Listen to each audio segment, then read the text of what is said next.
자, 이번에는 타입 데피니션의 두 번째 서비스를 눌러보도록 하겠습니다. 서비스도 팝업 창이 뜨게 되어 있고요. 상단에 리소스 서비스와 하단에 유저 서비스입니다. 자, 제품 동영상에서 넥사크로 스튜디오는 하나의 개발 툴로 디자이너와 개발자, 퍼블리셔가 함께 사용하는 개발 도구라고 언급을 해드렸습니다. 이 리소스 서비스가 디자이너 영역이라고 보시면 되겠습니다. 디자이너가 디자인을 하게 되면 퍼블리셔 분들이 해당 디자인을 이용해서 뭐 이미지를 자르거나 또는 뭐 CSS나 뭐 폰트 같은 것들을 정의를 하게 되는데, 그러한 디자인에 관련된 부분이 리소스 서비스 영역에 작업을 해서 포함을 시켜드릴 겁니다. 따라서 일반 개발자분들은 리소스 서비스를 제어할 필요는 없습니다. 자, 일반 개발자분들은 밑에 유저 서비스 쪽만 다룰 줄 아시면 되겠습니다. 자, 유저 서비스는 기본적으로 베이스와 프레임 베이스가 추가되어 있는데, 이 부분은 내가 프로젝트 생성할 때 어떠한 템플릿을 선택했느냐에 따라서 달라질 수가 있는 부분입니다. 자, 그래서 이 부분은 여러분들이 정의해서 쓰는 건데요. 기본적으로 여러분들이 화면을 만들게 되면 그 화면을 만들었을 때 저장할 디렉토리가 있어야 되겠죠. 즉, 디렉토리를 정의해 놓는 곳이다 라고 보시면 될 것 같아요.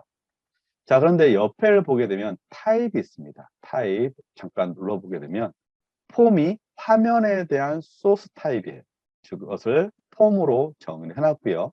여러분들이 개발하다 보면 자바스크립트 파일만 또 모아서 파일을 만들 때가 있을 겁니다. 그럴 때는 JS 파일로 선택을 하고 그곳에다가 파일을 생성하시면 되고요. 이미지 같은 경우에는 파일스에다가 모아 놓으시면 되겠죠. 즉, 폼 JS 파일은 디렉토리별로, 즉 파일 유형별로 디렉토리를 나눠 놓은 곳이라고 보시면 될 것 같고요.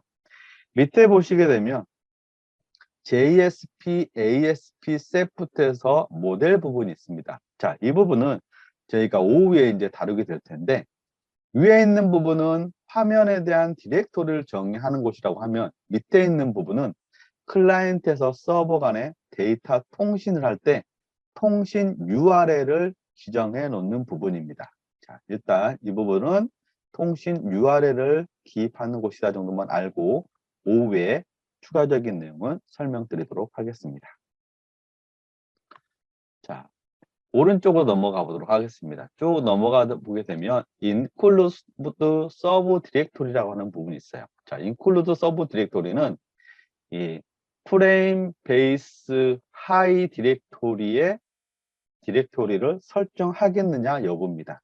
여기서 true를 해주게 되면 프레임 베이스는 하이 디렉토리를 가질 수가 있고요.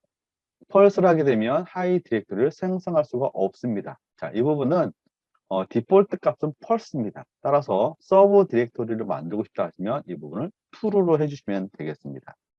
자, 일단 서비스 부분에서는 두 개의 서비스 그룹으로 나누는데, 리소스 서비스는 디자이너와 퍼블리셔 영역이고 유저 서비스는 일반 개발자분들 영역이다 정도만 알고 넘어가도록 하겠습니다.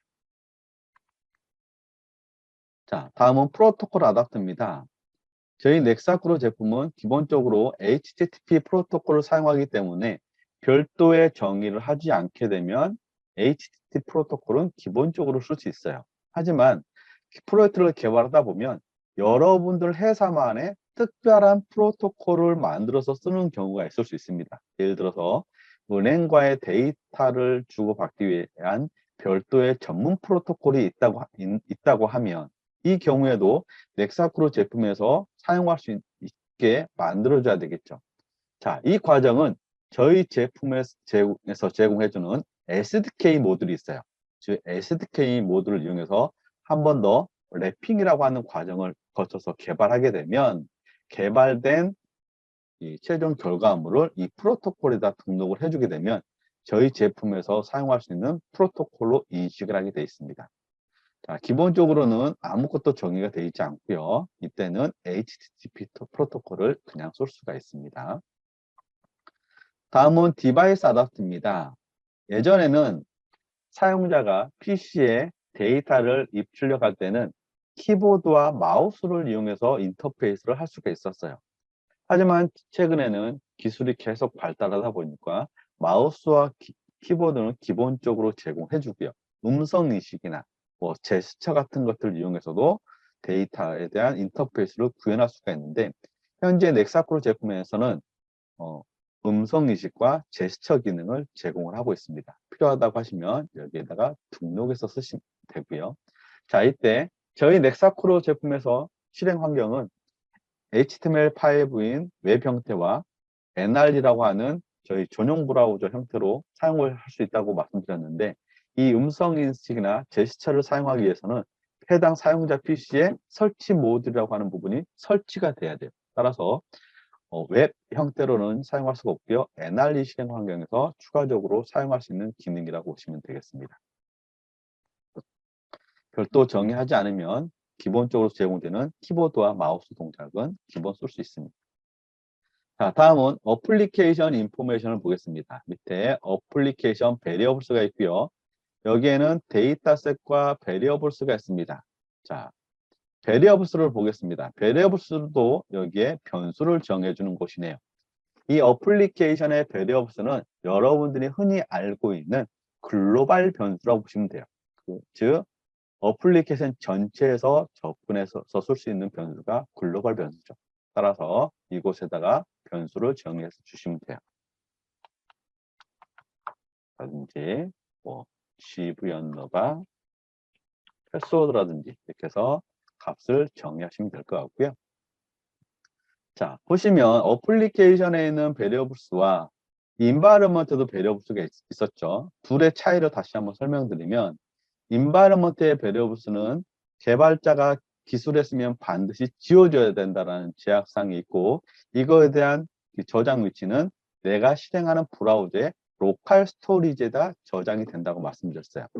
하지만 어플리케이션에 있는 베리어블스는 이 생명 주기가 어플리케이션이 실행되어 있는 동안에만 유효합니다. 즉, 어플리케이션이 종료가 되면 별도의 지워주는 로직이 없어도 자동으로 메모리에서 사라져요. 그래서 지워주는 로직은 따로 신경 쓰지 않으셔도 되겠습니다. 자, 밑에 보겠습니다. 베리어블스 위에 데이터셋이라고 있죠. 자, 베리어블스는 변수 하나의 데이터를 하나만 가질 수 있어요. 하지만 데이터셋은 이 글로벌 변수 하나의 데이터 하나를 갖는 것을 2차원 형태로 데이터를 관리할 수 있는 오브젝트입니다. 저희가 지금은 데이터셋에 대한 개념이 없기 때문에 일단 2차원 형태의 데이터를 관리할 수 있는 오브젝트다 정도만 알고, 뒤에 5위에 데이터셋에 대한 개념이 이해가 되면 이 부분은 자동으로 설명이 되는 부분입니다. 그래서 이곳에다 정의해 놓으면 이 두 개의 베리어블스 정보는 글로벌 영역에서 쓸 수 있다. 넘어갑니다. 밑에 보시게 되면 어플리케이션스의 어플리케이션 언더바 데스크탑입니다. 자, 저희가 탑 레프트라고 하는 프레임셋을 선택할 때 오른쪽에 소스 뷰에서 소스가 자동으로 생성되는 거 볼 수 있었을 겁니다. 그거에 대한 결과물이라고 보시면 되겠습니다. 자, 메인 프레임셋의 V 프레임셋 밑에 탑 프레임셋과 H 프레임셋의 레프트 워크, 저희가 미리 보기 형태로 봤던 화면 결과물이죠. 자, 그리고 탑 프레임이나 레프트 프레임, 워크 프레임에서도 화면이 표현이 되어줘야 되겠죠. 이때 만들어지는 각각의 화면 유형은 밑에 보시게 되면 프레임셋의 레프트 화면, 탑 화면, 워크 화면으로 구성이 되어 있습니다. 따라서 저희가 프레임에서 사용하는 화면 폼도 다 생성을 시켜줍니다. 자, 왼쪽 같은 경우에는 메뉴를 구성하게 될 텐데요. 저희가 메뉴까지 만들어주지는 않습니다. 메뉴를 구성할 수 있는 화면만 구성을 해드리는 거고, 실제 메뉴 작성하는 방법은 각 고객사마다 작성하는 방법이 다 다를 거기 때문에 거기에 맞게 여러분들이 이곳에다가 구현을 해주시면 되겠습니다. 자, 이렇게 해서 기본적으로 생성되는 프로젝트 환경 파일을 쭉 살펴봤습니다. 자, 이제는 저랑 같이 하나의 화면을 만들어 볼 거예요. 즉 헬로우라고 하는 폼을 만들어 볼 거고요. 버튼도 하나 그려보고 버튼에 텍스트를 헬로우라고 입력한 다음에 해당 버튼을 클릭했을 때 메시지 출력하는 것까지, 그리고 로그 출력하는 것까지 해보도록 하겠습니다. 자, 하나의 화면을 만들기 전에 미리 준비해야 될 게 있습니다. 자, 그것은 해당 화면을 만들었을 때 해당 화면을 저장할 수 있는 디렉토리가 있어야 되겠죠. 즉 디렉토리를 먼저 정의합니다. 그 부분은 자, 두 번째 타입 데피니션의 서비스를 눌러주시기 바랍니다. 방금 봤던 부분이죠.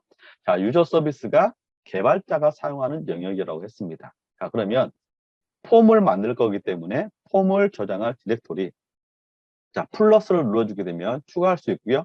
폼을 선택을 하겠습니다. 폼. 자, 넥사크로 제품은 자바스크립트이기 때문에 대소문자를 철저하게 구분합니다. 워크라고 입력을 해볼게요. 자, W만 대문자로 사용할 거고요. 나머지는 소문자로 하겠습니다. 자, 워크로 입력하고 엔터를 치게 되면 기본 디렉토리는 상대 경로로 만들어집니다. 자동으로 만들어지고요. 자, 옆으로 쭉 가볼게요. include 서브 디렉토리, 즉 서브 디렉토리를 만들 거냐? 자, 기본적으로 펄스로 되어 있습니다. 이 부분을 true로 해볼게요. true. 자, 여기까지 하고 OK를 누르겠습니다. 그러면 왼쪽에 워크라고 하는 하나의 서비스 그룹이 만들어집니다. 자, 만들어졌으면 마우스 오른쪽 버튼을 눌러볼게요. 자, 뉴 폴더 클릭하게 되면 팝업 창이 뜹니다. 그리고 서브 000 입력을 하고 OK를 하게 되면 이 워크 밑에 서브 00이라고 하는 서브 디렉토리가 생성이 됩니다.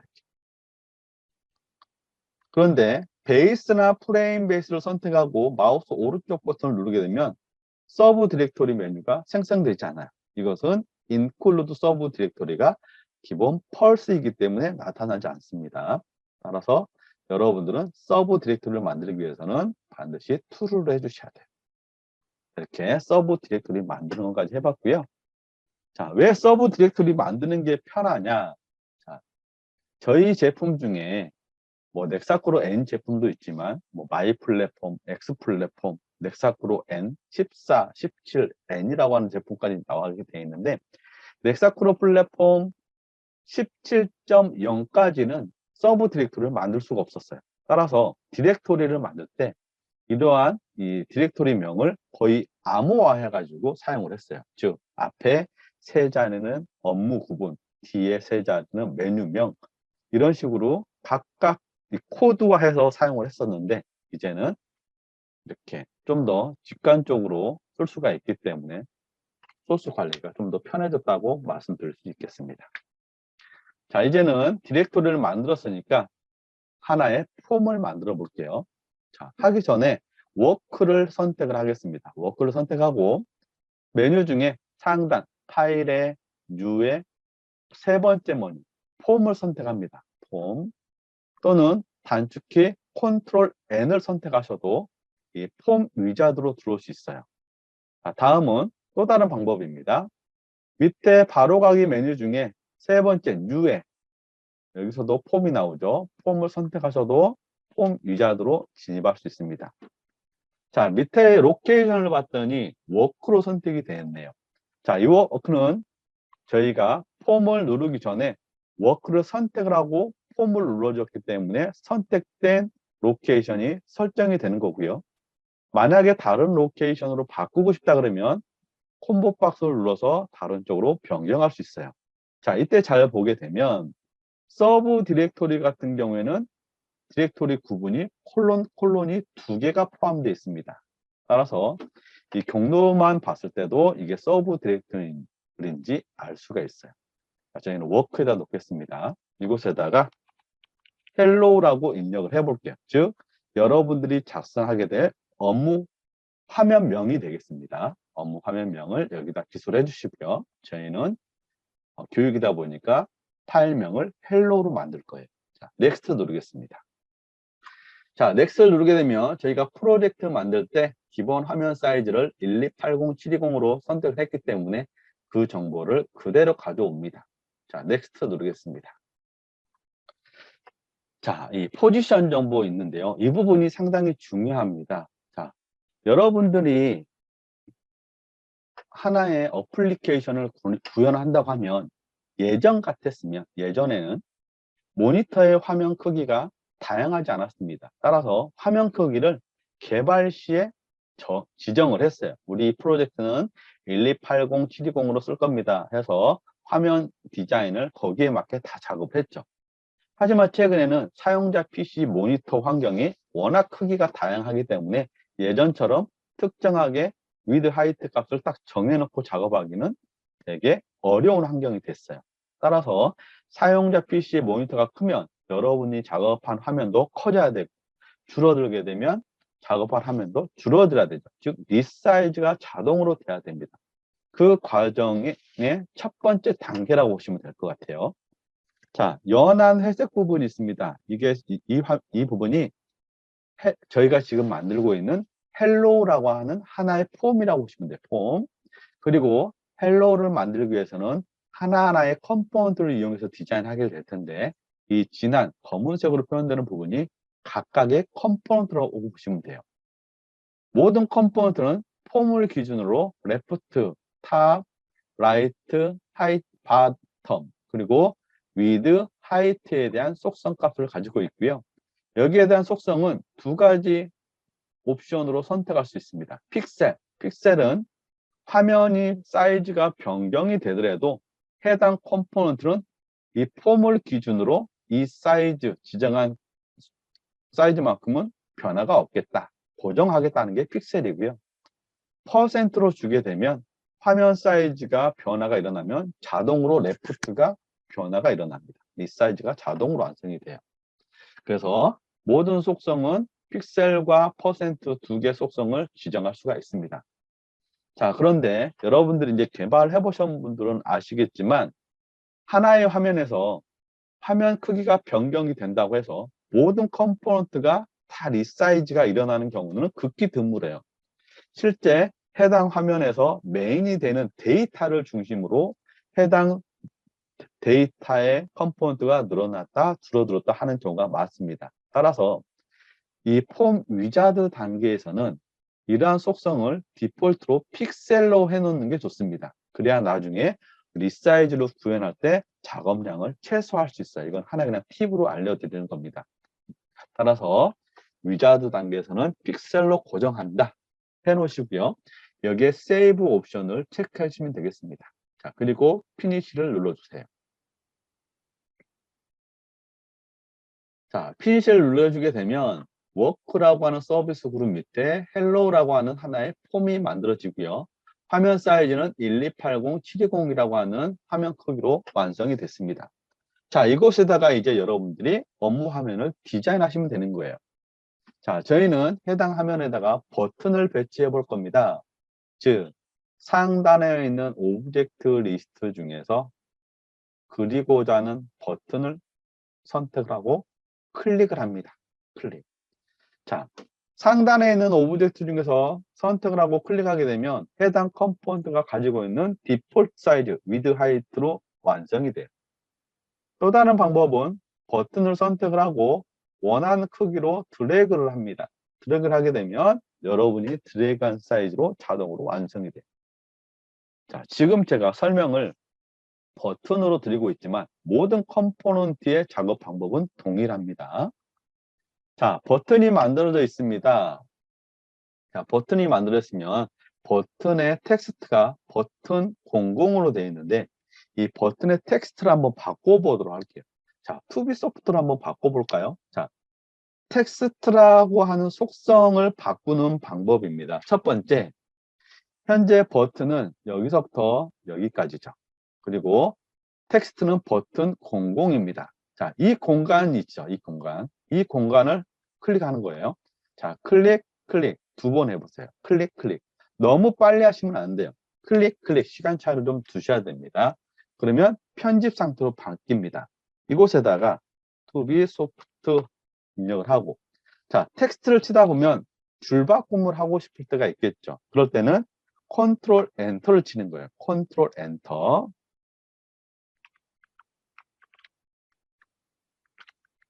이렇게 입력을 하고 최종적으로 반영은 엔터를 치시면 됩니다. 다시 한번. 자, 텍스트로 바꾸는 방법은 클릭, 클릭입니다. 두 번 하는 거예요. 클릭, 클릭. 그래서 타이핑하고자 하는 텍스트를 입력을 하고 줄바꿈을 할 때는 컨트롤 엔터를 쳐주시면 됩니다. 이게 텍스트를 바꾸는 첫 번째 방법이에요. 자, 두 번째 방법은 모든 컴포넌트는 선택을 하게 되면 오른쪽에 프로퍼티 창이 활성화가 됩니다. 자, 이 중에서 자, 첫 번째 버튼 00 나오고요. 밑에 있는 아이콘 6개가 있는데 첫 번째 카테고리즈를 눌러보겠습니다. 그리고 중간쯤에 내려오면 텍스트라고 하는 속성이 있어요.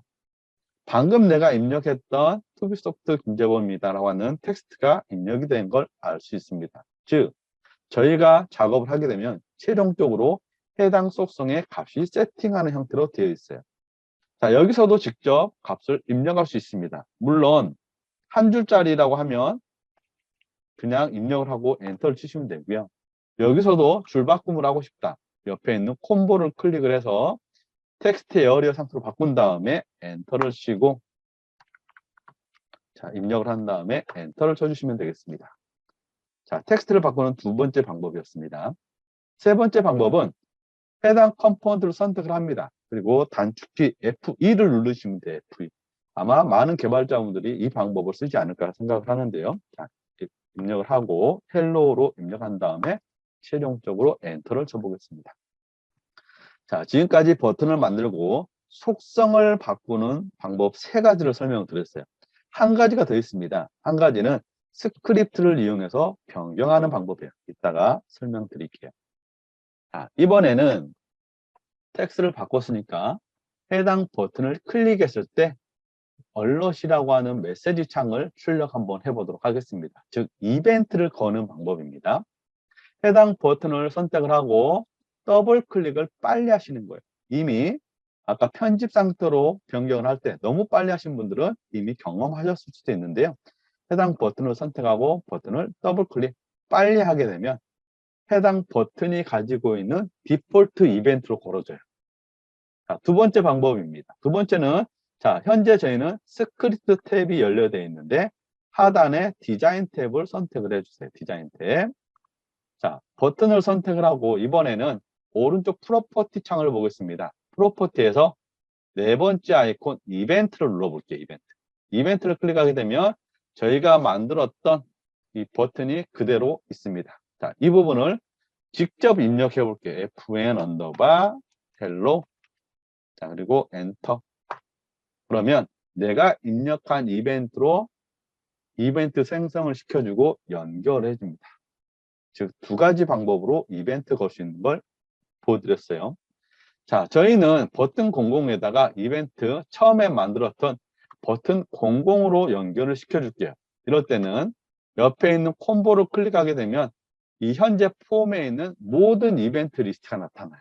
자, 이곳에서 원하는 이벤트를 선택을 해주시면 되겠습니다.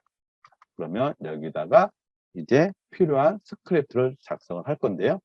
자, 클릭을 했을 때 메시지를 출력할 거예요. 즉, 자바스크립트에서 메시지를 출력하는 메소드는 얼럿이라고 하는 메소드가 있습니다. 얼럿. 자, 이렇게 입력을 하게 될 텐데 넥사크로 플랫폼은 모든 프로퍼티 메소드 이벤트를 작성할 때는 반드시 스코프를 지정해 주게 되어 있습니다. 즉, 얼럿이라고 하는 이 메소드는 이 폼이라고 하는 스코프에서 쓸 수 있는 메소드에 따라서 this를 반드시 써주셔야 해요. this. 자, 여기까지 하게 되면 자, 저장은 컨트롤 S, 단축키 컨트롤 S입니다. 또는 파일에서 세이브를 눌러주셔도 되겠습니다. 저는 편의상 컨트롤 S를 누를 거예요. 자, 여기까지 했으면 이제 완성한 폼을 실행을 해보도록 할게요. 폼을 실행하는 방법은 상단 메뉴 중에서 바로가기 아이콘에 있습니다. 바로가기 아이콘 중에서 맨 마지막 킥뷰라고 하는 아이콘을 통해서 실행할 수 있는데요. 자, 클릭을 해보겠습니다. 자, 런 스크린에 데스크탑 스크린 선택하시고요. 브라우저를 넥사크로 런타임 인바이러먼트 86이나 64비트 선택하셔도 돼요. 둘 중 하나 선택을 해보세요. 자, 그리고 런을 눌러보도록 하겠습니다. 런. 자, 런을 하게 되면 1280, 720 화면 사이즈가 나타나고요. 저희가 디자인한 화면이 나옵니다. 자, 이것은 넥사크로 런타임 인바이러먼트로 실행했을 때 결과예요. 즉, 투비소프트에서 만든 브라우저로 실행했을 때 결과물이라고 보시면 되겠습니다. 자, 이 상태에서 헬로우 버튼을 클릭합니다. 안녕이라고 하는 메시지가 나오죠. 저희가 this.alert이라고 하는 메소드 통해서 메시지 출력하는 걸 직접 확인을 한 겁니다. 다시 한번 닫고 헬로우 버튼 눌러보겠습니다. 안녕이 정상적으로 출력이 되죠. 자, 안녕의 이 결과물을 잘 한번 봐주세요. 자, 닫겠습니다. 자, 이번에는 다시 킥뷰를 실행할 텐데 브라우저를 인터넷 익스플로러로 선택을 하고 런을 누르겠습니다.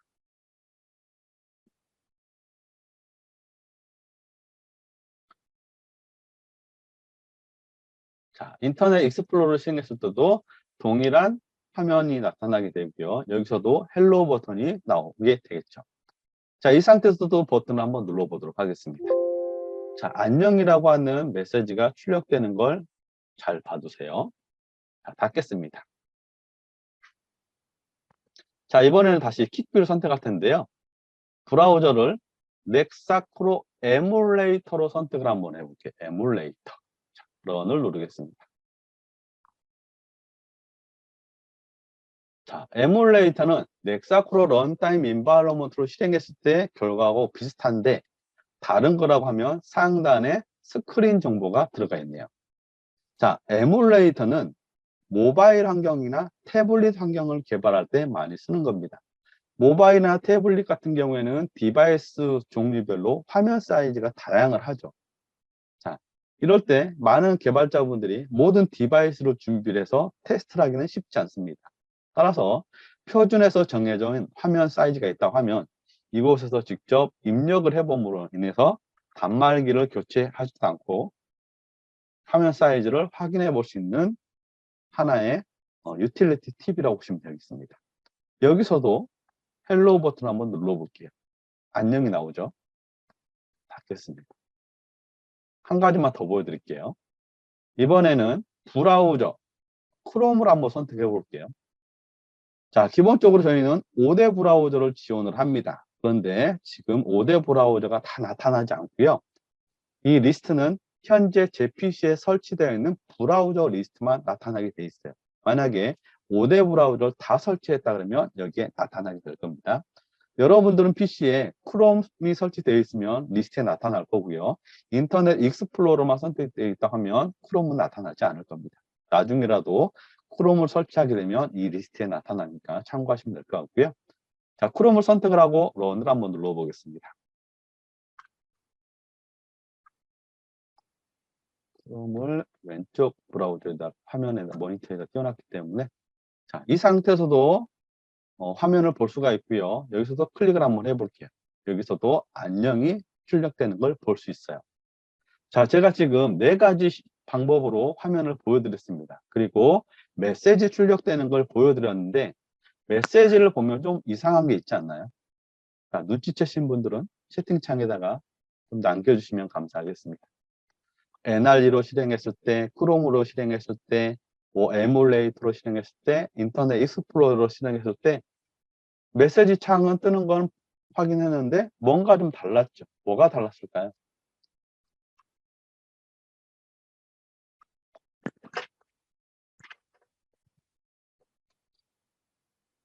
눈치 못 채셨나요? 디자인이 다르지 않나요? 디자인. 자, 다시 한번 보여드릴게요. 자, 넥사크로 런타임 인바이러먼트로 실행했을 때 메시지 출력되는 걸 보여드리면 헬로우를 했을 때 이렇게 안녕이 출력이 되지만 아이콘이 나타나지 않죠. 하지만 인터넷 익스플로러 한번 실행해 볼까요?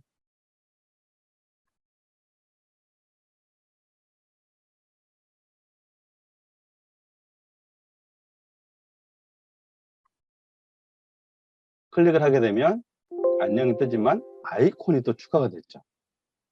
크롬 같은 경우에는 메시지 유형이 넓게 표현이 됐습니다. 자, 이 얼럿이라고 하는 건 내가 실행하는 브라우저의 시스템 메시지가 출력이 되는 거예요. 따라서 디자인이 조금씩 다릅니다. 이렇게 되면 사용자별로 혼란이 일어날 수가 있죠. 동일한 화면을 보는데 I 사용자가 화면을 봤을 때, 크롬 사용자가 화면을 봤을 때 메시지 출력되는 유형이 다르면 프로그램이 다른 게 아닌가 오해할 수도 있거든요. 자, 이래서 저희 넥사크로 제품을 이용해서 개발할 때는 메시지 유형을 이 dis.malloc 그대로 쓰기보다는 별도의 함수를 만들어서 표준화된 메시지 창을 별도로 구현해서 개발들을 하십니다. 참고하시면 될 것 같아요. 자, 두 번째는 로그 찍는 걸 한번 해보겠습니다. 여러분들이 개발하다 보면 뭐 디버깅을 하기 위해서 로그를 찍고 싶을 때가 있죠. 자, 저희 로그는 트레이스라고 하는 메소드를 이용해서 사용할 수가 있는데요. 자, 모든 프로퍼티 메소드 이벤트는 스코프를 써야 된다고 말씀드렸습니다. 자, 그런데 트레이스는 이 어플리케이션에 있는 메소드입니다. 따라서 nexacro.get application.trace를 해주셔야 직접 이곳에다가 로그를 남길 수 있어요. 이렇게 할 수가 있습니다. nexacro.get application.trace 여기까지 하고, 자, 실행. 퀵뷰도 한번 해볼게요. 인터넷 익스플로러를 넥사크로 런타임 인바이러먼트로 실행한 다음에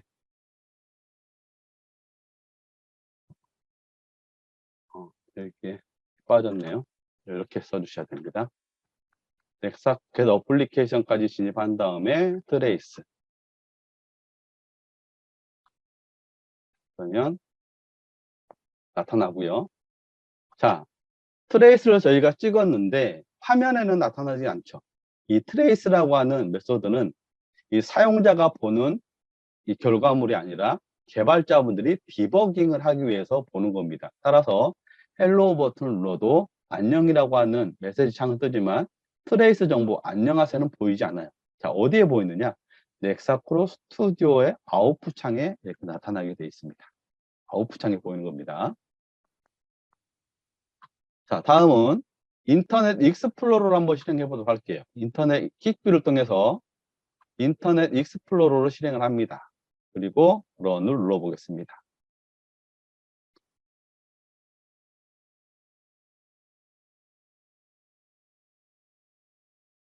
자, 이 상태에서 헬로우 버튼 한번 눌러볼게요. 헬로우 버튼 눌러서 안녕 떴고요. 그 다음에 안녕하세요가 아웃풋 창에 떠야 되는데 아웃풋 창에 뜨지 않습니다. 이 두 개의 메시지는 넥사크로 런타임 인바이러먼트로 했을 때 나타난 결과물이었습니다. 자, 그러면 브라우저로 실행했을 때는 아웃풋 창에서 볼 수가 없어요. 자, 이때는 브라우저에서 제공해주는 디버그 모드로 진입을 해서 콘솔 창에서 봐야 됩니다. 가장 기본적인 개발자 모드 접근하는 방법은 해당 브라우저에서 단축키 F12를 눌러주시면 됩니다. F12를 누르게 되면 하단에 디버그 모드들이 나타나고요. 여기에 콘솔을 보시면 되겠습니다. 콘솔 창을 열어놓고 다시 한번 헬로 버튼을 눌러주세요. 그러면 안녕 뜨고 밑에 안녕하세요가 출력되는 걸 볼 수 있습니다. 즉 넥사크로 런타임 인바이러먼트와 넥사크로 런타임 인바이러먼트의 에뮬레이터로 실행했을 때는 넥사크로 스튜디오의 아웃풋 창이 출력이 되고요. 그 외에 5대 브라우저로 실행했을 때는 이 로그 메시지는 해당 브라우저의 개발자 모드로 진입한 다음에 콘솔 창에서 확인을 할 수 있습니다. 이 두 가지의 차이를 반드시 기억해 주셔야 됩니다. 자, 이렇게 해서 메시지 출력하는 것과 로그 찍는 걸 확인해 봤고요. 자, 이번에는 버튼의 속성을 바꾸는 네 번째 방법, 즉 스크립트를 이용해서 메시지 출력하는 걸 보도록 하겠습니다. 자, 버튼은 폼에 있는 거죠. 따라서 this 버튼. 자, 저희가 타이핑을 할 때 this 하게 되면 거기에 관련된 이러한 프로퍼티 메소드들이 나올 거예요. 이거는 자동 완성 기능을 이용해서 뿌려주는 겁니다. 모든 것을 다 타이핑하기보다는 자동 완성하는 방법이 좀 더 오류를 줄일 수 있는 방법이 되겠죠. 자, 여기에 텍스트 값을 바꿀 거예요. 자, 저희가 속성의 값을 바꿀 때는 set 언더바라고 하는 이 프리픽스를 반드시 붙여줍니다. 그리고 이곳에다가 표현할 텍스트 투비소프트 이렇게 입력을 하시면 돼요. 자, 속성의 값을 바꿀 때는 set 언더바라고 하는 이 프리픽스가 반드시 붙여줘야 됩니다. 자, 그러면 해당 속성의 값을 출력할 때는 저 로그로 한번 찍어봐야 되겠죠? trace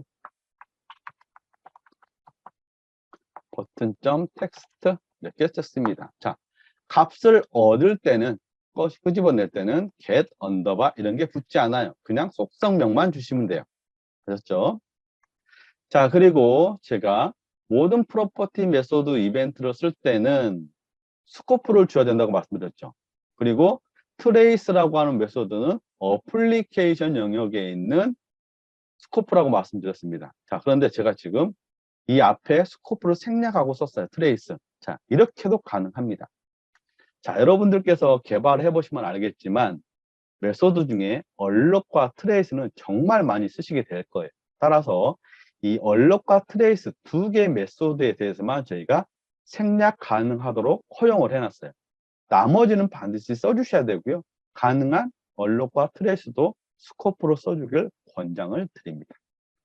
자, 이렇게 하고 저장한 다음에 컨트롤 S죠. 저장한 다음에 인터넷 익스플로러를 실행을 하고 자, 편의상 넥사크로 런타임 인바이러먼트 전 64로 선택을 하겠습니다. 그리고 런을 눌러볼게요. 자, 이 상태에서 헬로우 버튼을 눌러보겠습니다. 안녕.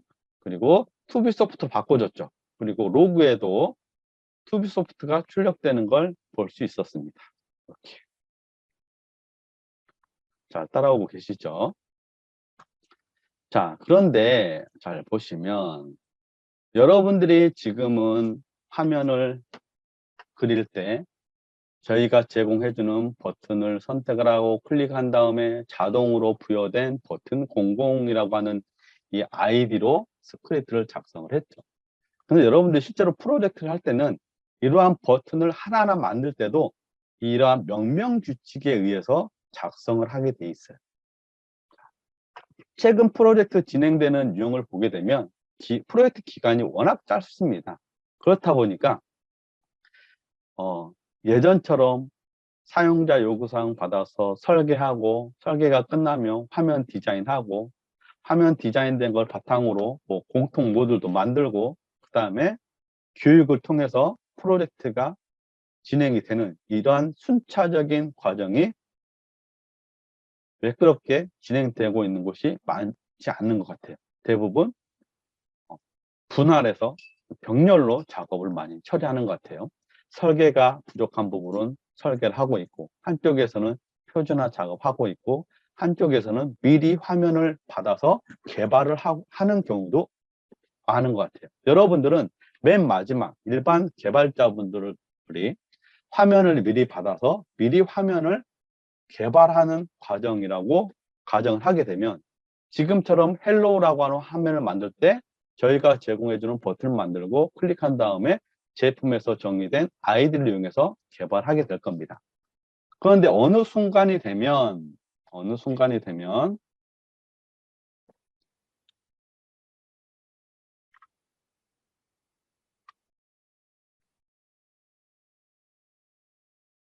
어느 순간이 되면 표준화팀에서 이러한 명령 규칙이 딱 나올 거예요. 자, 여러분들이 만들었던 버튼 00, 버튼 01 이러한 식으로 쓰는 게 아니라 버튼을 하나 만들더라도 아이디를 버튼에 접두어 btn 그리고 뒤에 네이밍 룰을 줘서 btn save, btn search 이런 식으로 컴포넌트를 만들더라도 여기에 맞게 다시 수정을 해주세요라고 하는 요구사항이 떨어질 거예요.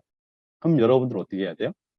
그 표준에 맞게 이미 작업하고 있던 내용들을 변경을 해줘야 되겠죠. 자, 그러면 저희는 버튼 00이라고 만들었으니까 거기에 맞게 한번 이름을 바꿔보도록 할게요. 버튼은 접두어 btn 쓰고 뒤에다가 명칭을 준다고 얘를 만들어 놨기 때문에 자, 보겠습니다.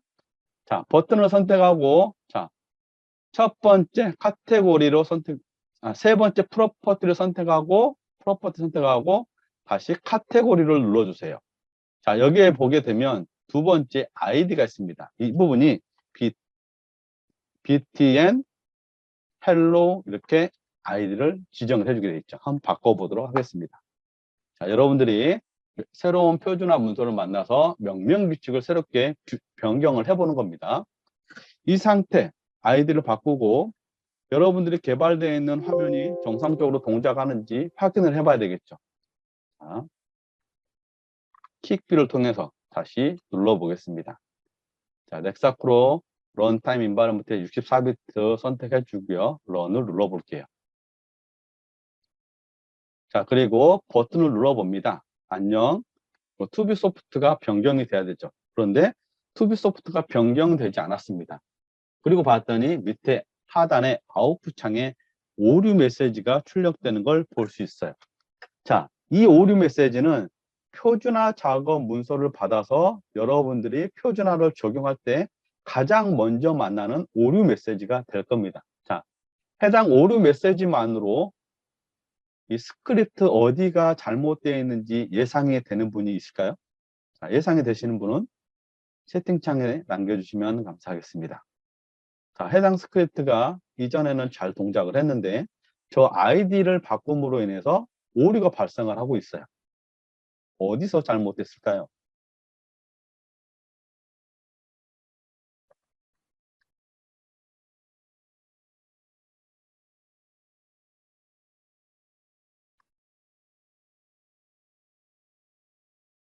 네, 맞습니다. 여기에 57라인 해주셨는데요. 자, this 버튼 00이라고 하는 아이디를 저희가 지정을 해줬었죠. 그런데 스크립트에서는 아이디가 이제 바뀐 거잖아요. 그러면 이 부분도 스크립트 바꿔주셔야 돼요. btn hello로. 자, 그런데 이러한 아이디 작업하는 게 있어서 스크립트가 작다고 하면 문제가 되지 않겠지만 여러분들이 실제로 업무 화면 개발할 때는 이렇게 간단한 스크립트가 아니죠. 복잡한 화면이 될 텐데 그렇게 되면 수정할 내용이 상당히 많을 겁니다. 그래서 한 가지 팁을 드리면 이 this.btn hello라고 하는 건 사실 버튼을 의미하는 거잖아요. 모든 이벤트에는 오브젝트와 이벤트 객체가 따라다니게 되어 있습니다. 즉, 이 OBJ가 의미하는 건 이 버튼을 의미합니다. 따라서 자기 자신의 버튼의 속성을 바꿀 때는 OBJ로 써주시는 게 좋아요. 그러면 아이디가 바뀐다고 하더라도 이 소스를 수정하지 않고 바로 적용이 가능합니다. 자, 이렇게 만약에 작성을 했다고 하면 자, 헬로우를 눌러도 정상적으로 출력되는 걸 볼 수 있죠. 따라서 앞으로 여러분들이 이벤트 내에서 자기 자신의 오브젝트를 변경하고자 할 때는 직접 this.button, this.hello 이렇게 쓰는 게 아니라 이렇게 해주셔야 됩니다. environment.xml 이게 오류가 났다고 하셨네요. environment에